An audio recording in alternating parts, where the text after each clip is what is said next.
Question number one, and we'll start with Congressman Costa. For farmers who are looking for reliable surface water supply, how is the currently proposed federal legislation, meaning the bond issue, going to address issues such as collection, storage, distribution, reliability, and expansion of the water system in the future? How is federal legislation that is now being crafted and the public is being asked to vote on, how is it going to solve our problem, Congressman? So what are we doing? We're a host of efforts and have been for months now engaged with Republicans and Democrats alike, Senator Feinstein and myself, looking at two different strategies. One is interim strategy dealing with the short-term efforts of getting greater operational flexibility within the federal pumps, the federal operations and the state project. The longer-term efforts obviously is to create more water storage for California and for this valley. To that end, we had some good news last week. Our valley delegation and the legislature passed a $7.1 billion bond measure, of which 2.7 is for water storage. That, coupled with other sources of funding that I think David and I and others want to work on, we hope over the long term, with fixing the plumbing in the Delta, will deal with that issue. But today, tomorrow, next year, and the following several years, we need, with the current infrastructure that we have, to take the biological opinions and deal with them in a way that would allow, for example, last year to provide 800,000 acre-feet of water that we didn't have, 150 to 200,000 acre-feet of water this year during the March rains that took place, that we were not able to move that water south of the Delta. The legislation that we're working on, and I think we've come into close agreement in the last week or so with Senator Feinstein, myself and my Republican colleagues, would address that issue.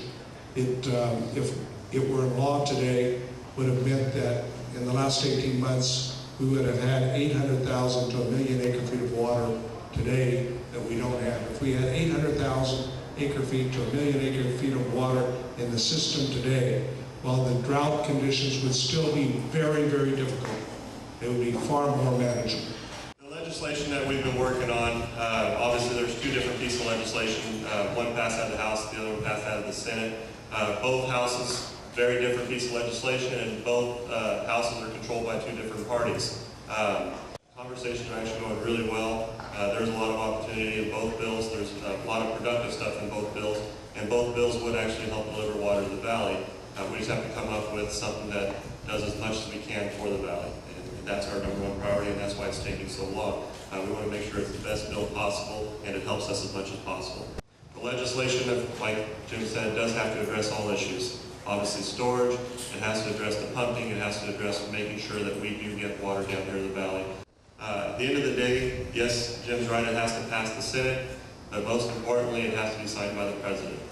You would think last year, after we lost hundreds of thousands of acre-feet because we were too slow to respond to the few rain events that we had, that we would have learned something from that. And then just this last week, the Bureau, who said we cannot move any more water down through the Delta to export, which directly affects frying, can't do it because we're concerned about the fish on the Sacramento River.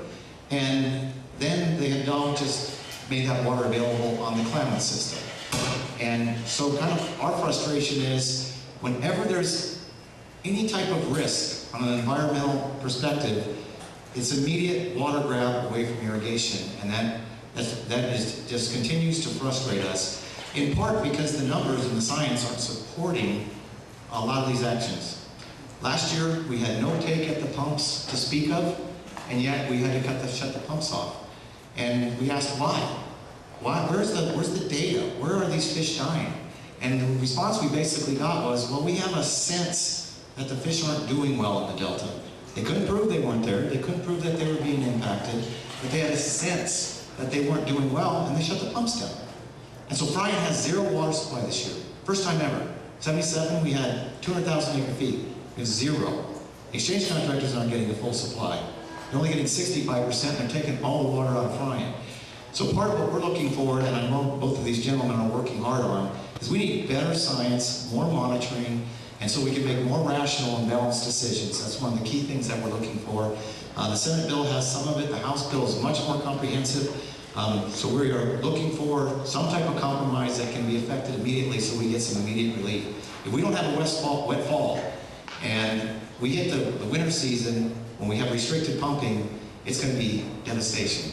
I mean, our growers are barely squeaking by this year. They're running out of all of their reserves. So we need some common sense legislation that let us take advantage of rain events this fall and move a lot of water quickly. So again, we want to thank the congressman for their efforts in that.